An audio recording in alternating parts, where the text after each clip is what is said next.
Hey there guys, Rick Ucchino here once again for the Sportskeeda Wrestling YouTube channel, and if you have watched me at all here at SK over the last 2 years, you know one thing to be certain.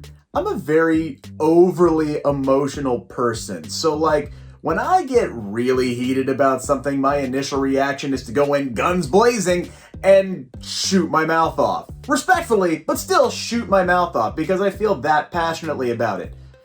Then 24, 48 hours later, I'm not so passionate about it, and I end up apologizing for maybe some things that I had said or insinuated. That's not the case here. Alright, so this video today is going to focus on something that happened on Monday Night Raw, and I wanted to stew on it.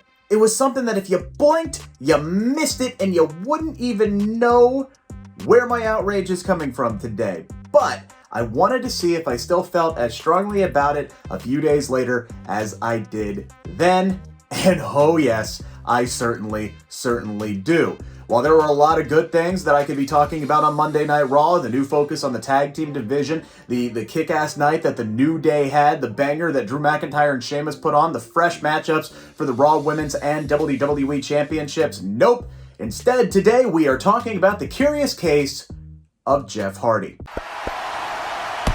Watch out, watch out, watch out, watch out!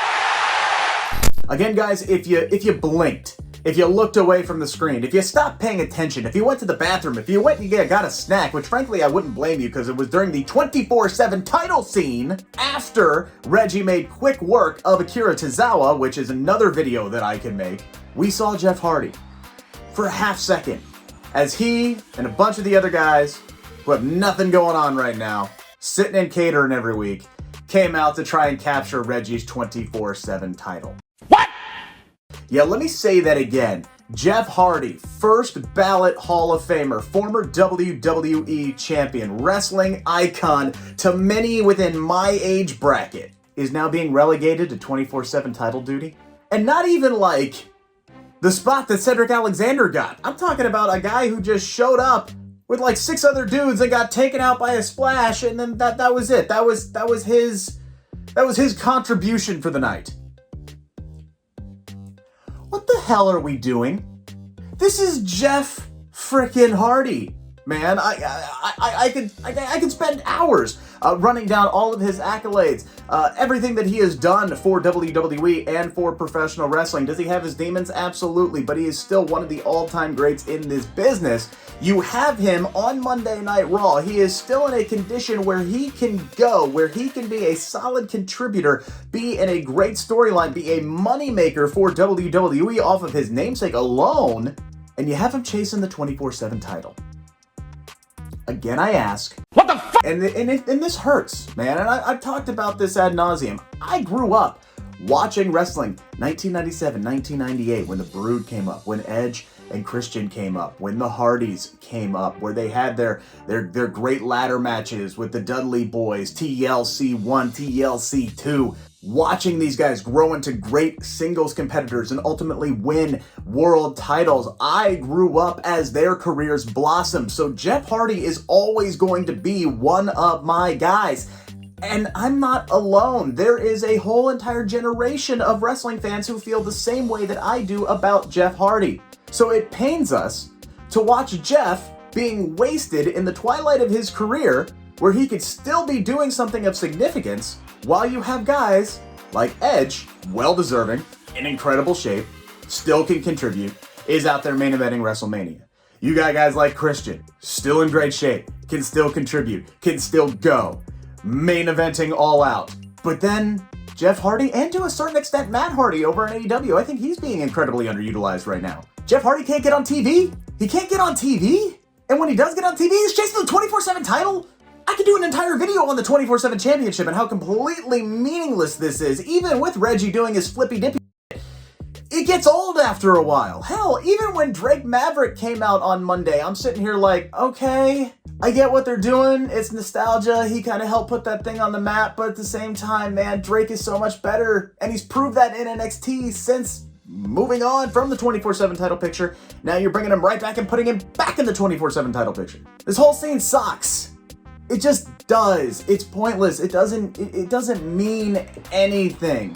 And I hate saying that, but it just doesn't. There's so much that they could do with the 24/7 title that they're not doing. And it's just the same stuff every week.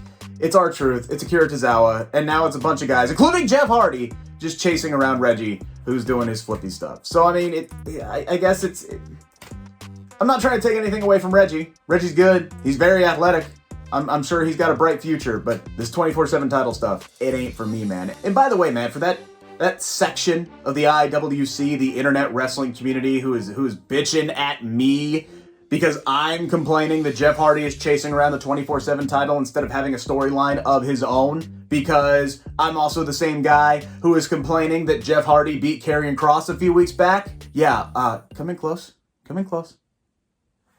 There's a middle ground, a-holes. It doesn't have to be one or the other. I'm not sitting here saying that Jeff Hardy should be beating guys like Karrion Kross, especially Karrion Kross, who was undefeated in singles competition, the reigning NXT champion, heading into a match with Samoa Joe that we were all really looking forward to. Would Joe finally be the guy that knocks off Karrion Kross? Oh, wait, Karrion Kross just lost.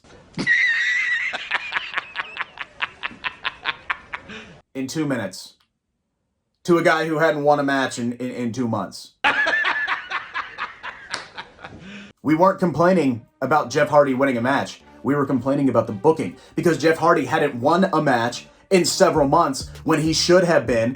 He wasn't wrestling on Raw when he should have been. He was wrestling on Main Event, losing to guys like Veer or Jackson Riker, or whoever the heck he lost to. We weren't complaining about Jeff Hardy getting a win.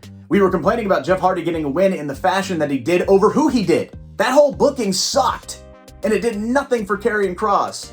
And then they didn't even follow up on their plan with Karrion Kross, because Jeff Hardy got taken out of the equation when he got sick. What are we doing? There is a middle ground here.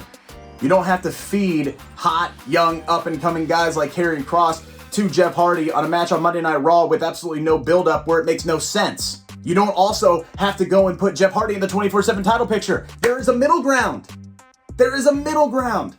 You can have Jeff Hardy doing meaningful programs in the mid-card, going after the United States title, going after the Intercontinental Championship over on SmackDown. I would love to see a Jeff Hardy and Shinsuke Nakamura feud. Move him over. If you got nothing for him on Raw, move him over. You're not doing anything with Shinsuke anyway. Again, another video that I can make. It doesn't have to be one or the other. Not everything is an apples to apples comparison. It's like those people who sit there and say, oh, well, we love Sting, but we hate Goldberg. Yeah, well, Sting's not challenging for the AEW World title, is he? You gotta look at everything in context. What's going on, what the situation is, and what they're being brought in to do. Right now, Jeff Hardy isn't being asked to do anything. You have him, you're not using him. And when you do use him, he's chasing the 24/7 title. Again, I ask, what the hell are we doing?